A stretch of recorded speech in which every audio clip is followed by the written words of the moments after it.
For over 55 years, your source for agribusiness news and features from around the Southeast and across the country, focusing on one of the nation's top industries, agriculture.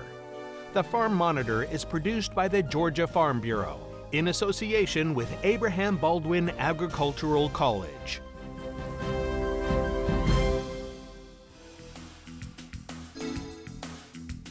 Good morning and welcome to an all-new edition of the Farm Monitor. Jennifer Parson holding things down this week while Ray's away from the desk on assignment. As always, we've got a jam-packed show ahead dealing with the issues at the top of those ag headlines. Straight ahead on the program, beef demand is booming and industry confidence is soaring. We'll take you inside the Georgia Cattlemen's Association conference to see what's driving the optimism. With so much on the line for agriculture, Georgia farmers and ag leaders took their fight straight to Capitol Hill. Why they say the time to act is now. Plus, well, hey everybody, Ranger Net coming up a little bit later. If you've been walking on your property and found pine bark that looks like this with these little trails in it they call galleries, you have a bigger problem than you think, and we'll explain a little bit later what you can do about it and how serious it is. That and so much more starts right now on the Farm Monitor. even with beef prices hitting record highs, consumers in the U.S. just can't seem to get enough. Damon Jones takes us to the Georgia Cattlemen's Association conference in Richmond County and reports on why this trend isn't slowing down anytime soon. With the average American eating nearly 60 pounds of beef per year, the U.S. ranks second per capita in worldwide consumption. Pair that with domestic prices reaching record levels in 2024, and confidence within the industry is at an all-time high. The optimism right now in the cattle industry is the best I've ever seen, and I'm 68 years old. So we are in a really good time, really good markets. So we have a good reason to be optimistic. The conditions are right for continued prosperity on the cattle farms, and also, and more importantly, conditions are right for consumers to continue to enjoy the finest protein product that's available in the market today. That excellence is best exemplified by the rising demand for beef products despite that higher price tag. It absolutely speaks to the quality of the product. There's just very little low-quality product anymore. As the cattle numbers have shrunk, the quality of the cattle percentage-wise has risen dramatically, and the product that people find, whether you're in a restaurant or in your grocery store, is exceptional these days. However, with production expected to rise in the coming years, maintaining these types of prices will depend on opening up new markets for the cattlemen. That needs to be a high priority for the producers.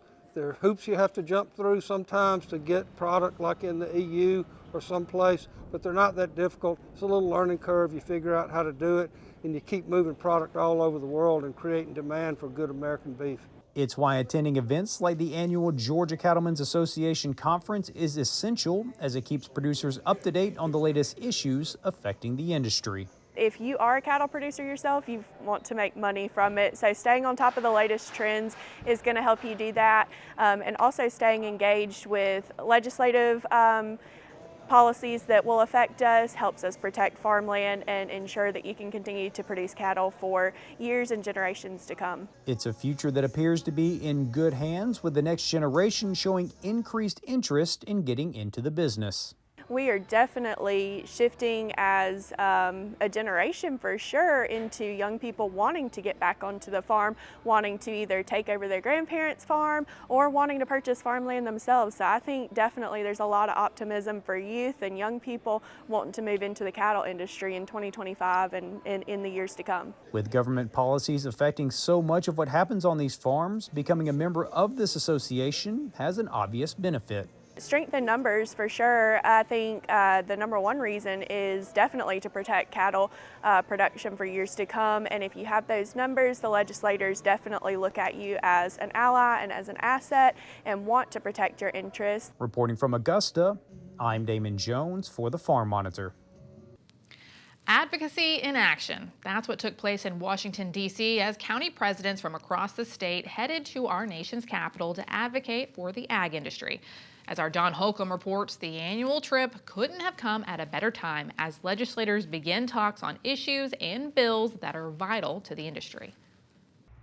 From the moment they touched down in our nation's capital, Georgia Farm Bureau legislative staff, directors, and county presidents got to work advocating for the ag industry, something GFB President Tom McCall says is central to the organization's mission, especially at a time with so much hanging in the balance for farmers and producers across the country. When they can hear from actual producers of some of the concerns that they have and what the Congress needs to be doing to help agriculture survive, not only in Georgia, especially in Georgia, but not only in Georgia, but the whole country. And get the point across that after military, food supply is the national security issue. The main reason we're here is to promote agriculture, talk about agriculture and what we're facing as the state of Georgia and farmers. It's very important for us to be up here communicating these things that we need to the people that might not get to see it every day. So this has given us a platform to speak on behalf of the Georgia farmer. As mentioned, the trip couldn't have come at a better time, as producers across Georgia and the nation are struggling as a host of ag-related issues continue to threaten their livelihoods, the two most pressing concerns being labor and the desperate need for an updated farm bill. Obviously, number one is Farm Bill. We've been rolling on the same Farm Bill for 7 years now. 2018 feels like ancient, so that Farm Bill is basically an antique now. We need to see modernized farm programs, whether that's reference prices, crop insurance products, or changes to credit and additional funds to conservation title. We need to see those improvements. Number two, especially for the state of Georgia, is we've got to address this labor issue. It is far too costly. Nothing makes sense in where we're seeing these annual AWAR rates increase at seemingly random points. 7.5% increase here, 14% increase here, and then this last year we saw a 9.5% increase to over $16 an hour. I think finally people are starting to see that these random increases in wage rates are only detrimental to ag, and not just ag in Georgia, but poses a national security risk for everyone that uses it. Though they may not see the direct impact of this trip right away, Fleming says he believes the trip will pay dividends in the long run and will hopefully make an impact back home on the farm. You might not see it right away, but getting what we need out, the support that we need, and being able to talk to these people that we don't get to see every day and actually see them take interest in it and understand what we're saying that's going on, it makes a big difference. And I think in the long run, we will see the benefits of things like this back at home. Reporting in Washington, D.C. for the Farm Monitor, I'm John Holcomb. Well, hey everybody, Range Internet coming up. If you have this on pine trees on your property, you have a bigger problem than you think, and it needs to be dealt with sooner rather than later. I'll tell you why after the break.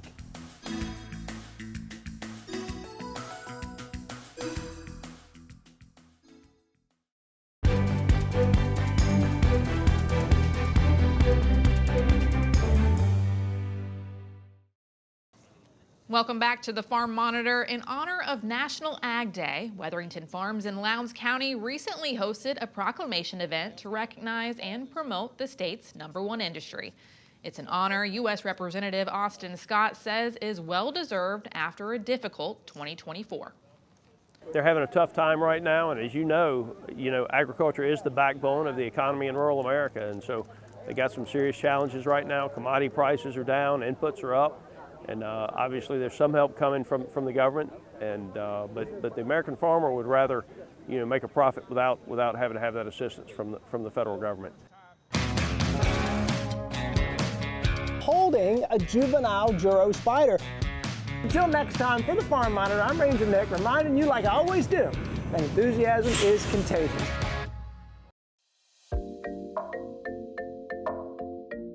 Well, you're looking high above a beautiful forest stand in Pike County, and through the magic of television, we have the advantage of looking over that stand, but you might not always have that on your property. I happen to be out in this stand today and run into a dear colleague of mine, Dr. Elizabeth McCarty. Hey, Doc. Hey. I'm so glad I ran into you just by coincidence, right? But we're out here today talking about diseases and insects that can impact pine trees, and one of those things in particular that I want to visit with you about is what we hear SPB, the Southern Pine Beetle.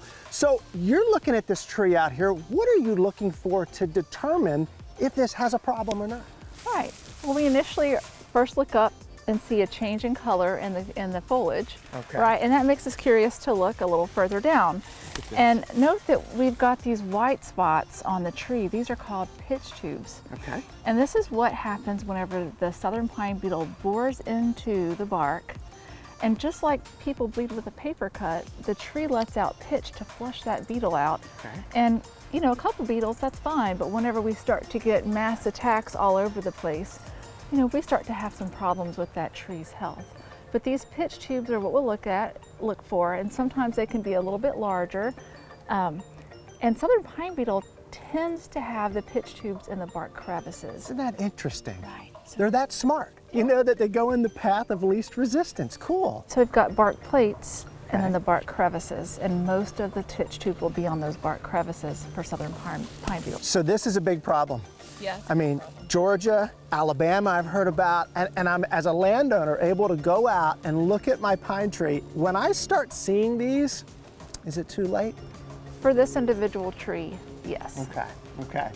Are there things I can do to prevent this? Absolutely. Or look out? Absolutely. Okay, good. The best things that we can do is work to keep our trees healthy. So whenever they get enclosed in, or we sometimes call overstock situation in pine stands, nothing likes to be crowded in. Right. It makes it poor for their health, and it's the same thing with pine trees. So properly thinning trees, not having a lot of competing hardwood vegetation growing up and kind of choking them out and limiting their resources. So it's all about being proactive, having good management before we have a problem.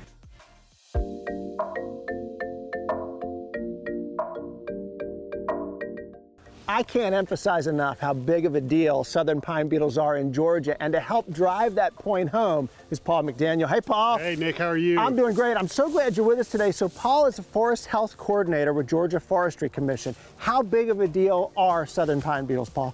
Southern Pine Beetle is a big deal. So Georgia is the #1 forestry state in the nation, and Southern Pine Beetle is the most destructive native pest that affects Georgia's trees. Wow. So just to give you some idea of economics, so we've had over $254 million worth of damage caused by Southern Pine Beetle since 1972. Wow. So it's a huge big deal. And this year's probably been some of the worst Southern Pine Beetle we've seen in a decade. So to try to slow this down, to do something about this, what can the folks at home, whether they're in Georgia or somewhere else, who can they reach out to? How can they get help proactively? Yeah, sure. So the biggest thing with Southern Pine Beetle is prevention. So when you think you have pine trees and you want to manage them, contact your local county forester. We're here to help to show you, if we can come in and look at your property. We can give you advice on maybe to thin out your pine stand and stuff like that. So prevention is the best medicine for Southern Pine Beetle, because once you have Southern Pine Beetle, it's hard to stop it. You know, it was like we were visiting with Dr. McCarty about those little pitches, those pieces of sap coming out of that tree. At that time, it's too late. So being proactive, reaching out to a professional, even county extension agent, is a good route to go there too. That's right. And then Georgia also does a lot of preventative stuff, monitoring for Southern Pine Beetle every year. We do prediction trapping every spring to see how bad the Southern Pine Beetle outbreak may be. Okay. And then we also do an aerial survey every year where we cover about 10 million acres from the airplane, looking over and marking spots that could have Southern Pine Beetle. We appreciate the work you're doing, Paul. We appreciate you all thinking about this too. Paul, thanks so much for today. Thank you so much. I appreciate your beautiful day. We appreciate Dr. McCarty as well. Y'all know what to do. Hop online, look up your local forestry commission. If you're in Georgia or not, learn more about the Southern Pine Beetle and what you can do. And while you're doing that, check out the Farm Monitor Facebook page, the Ranger Nick Facebook page. And until next time, as we always say, for the Farm Monitor, I'm Ranger Nick, reminding you that enthusiasm is contagious. So pass it on. Thanks so much for watching. We'll see you right back here next month. See ya. Holding a juvenile Juro spider. Until next time, for the Farm Monitor, I'm Ranger Nick, reminding you, like I always do, that enthusiasm is contagious. Well, it goes without saying that one of our missions here at the show is helping you keep up with any of the stories you may have missed on today's program. That's what the Farm Monitor YouTube page is for. From inspiring farmer profiles to deep agricultural insights, there's something for everyone. And the archive goes as far back as 2009. And while you're online, give us a click and a like on the Farm Monitor Facebook page. We love staying connected with our viewers. So if you have a unique story idea or just want to drop us a comment or suggestion, shoot us a message either on Facebook or email us at news@farm-monitor.com. Could deer be Georgia cotton's biggest enemy? After the break, we'll share the numbers and talk to UGA cotton agronomist Camp Hand to find out why this is happening and what farmers can do with the planting season on the horizon.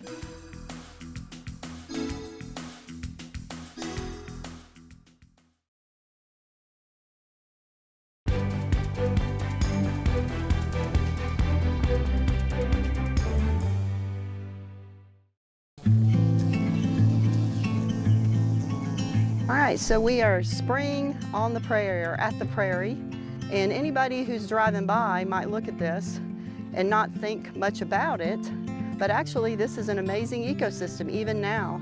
We have a lot of areas for nesting bees, flowers are coming up, I can see the start of the grasses popping up, getting their color.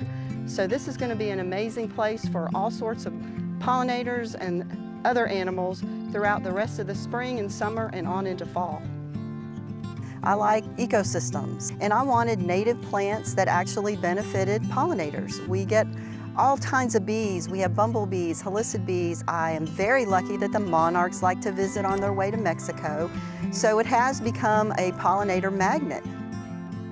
And what we have done is early spring, we mow it down, or my husband mows it down. He has an electric mower.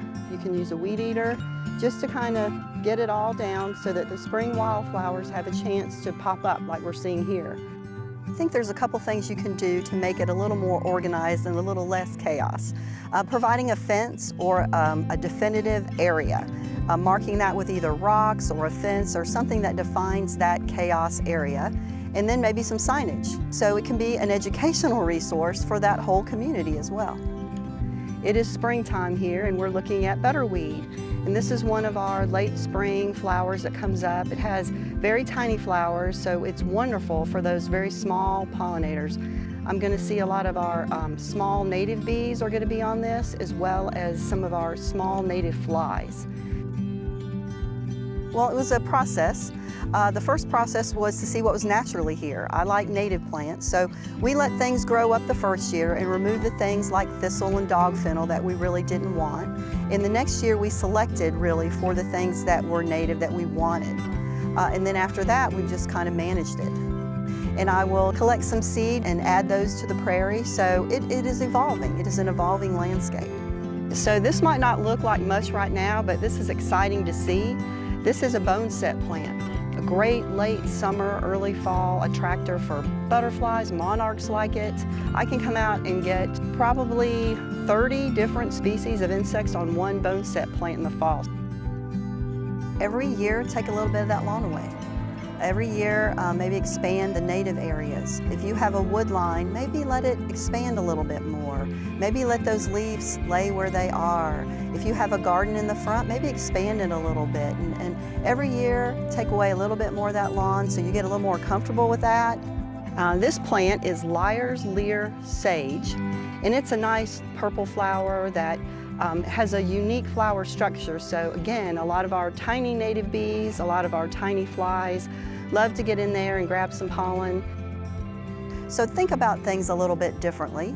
And then over time, you're going to really appreciate what you have. You're going to love the fact that you're providing an ecosystem for the environment and enjoying it yourself.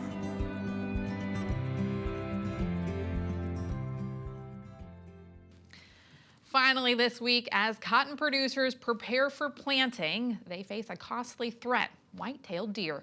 A UGA survey shows deer cause up to 40% yield losses, inflicting $152 million in damage statewide.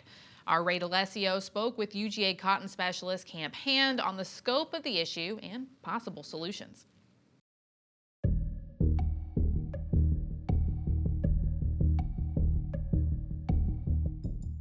let's dive into the survey insights, if you will. Can you go ahead and explain or expand on the key factors really that contributed to deer surpassing other pests like pigweed and nematodes as Georgia's #1 economic threat to cotton? Yeah, so we did do the grower survey last winter. So it was earlier this year and even in the fall of 2023. And really the results overwhelmingly stated that growers, consultants, county agents all perceive white-tailed deer to be the #1 economic pest of cotton. And it's kind of wild. I knew it was a problem. I didn't realize it was that big of a problem, I guess, is kind of what it helped me realize. But another thing, in talking with them and in talking with some of the other specialists, that kind of specialize in pest management here on the station, is that with things like pigweeds or nematodes or any other insect pest, for the most part, we've developed really effective management strategies for those pests, and they're pretty economical. And it's something that's pretty easy for growers to put in place. As long as it's done in a timely manner, they can get good control of that pest. And I think that's the one thing that kind of sets the deer thing apart, is we don't have that whenever we start talking about the deer just yet. And so that's kind of the next step, I think, and that we're figuring out how bad it really is, and then moving on to what can we do to manage this problem, and how can we do it in a way that isn't somebody staying up all night. Yeah, and expanding on that mitigation issue, with white-tailed deer populations, they're increasing due to target management programs. So how would you propose balancing wildlife conservation efforts with the need to protect crops, especially with really no traditional agronomic tools to, manage deer issues? Yeah, so, one thing that we kind of looked into pretty early on was the numbers over the last 20 years of hunters, licensed hunters, and deer harvest over the last 20 years. And really, it's pretty surprising. The number of licensed hunters in the last 20 years has gone down between 30 and 40%. And then the same with deer harvest, right? You reduce the number of hunters, you're reducing the amount of deer that are taking deer in deer season. There's only a few things that can be done, but at the end of the day, growers can't be the ones responsible for this. It's got to be a collaborative effort. Of course, there is a place for what growers are doing in terms of these depredation permits and repellents and things like that. But at the end of the day, the hunters and the outdoor sporting industry, we all got to be working on this together. A lot of guys don't want to deal with it, but if we had some more like Hunter for the Hungry type locations around, maybe we could get some guys on board with, hey, it's going towards a good cause. We're helping out the deer herd. We're helping out the farmers who's around us. I think we can come up with some good constructive solutions working together on something like that. It should be noted, this is not just a Georgia problem. This is a regional problem. They're having issues in Alabama, South Carolina. What about a collaborative effort between the states? How possible would that be? It's very possible, and it's something we're working on. It's something that I've been in contact with some folks at Cotton Incorporated. We're talking about having a kind of a regional meeting about this, from Alabama up through the Carolinas, in Virginia, trying to get everybody together, because everybody's working on this stuff, but we're not really working together just yet. And so if we can establish some kind of working group and say, all right, this is what we've decided, because we don't need to repeat what everybody else is doing.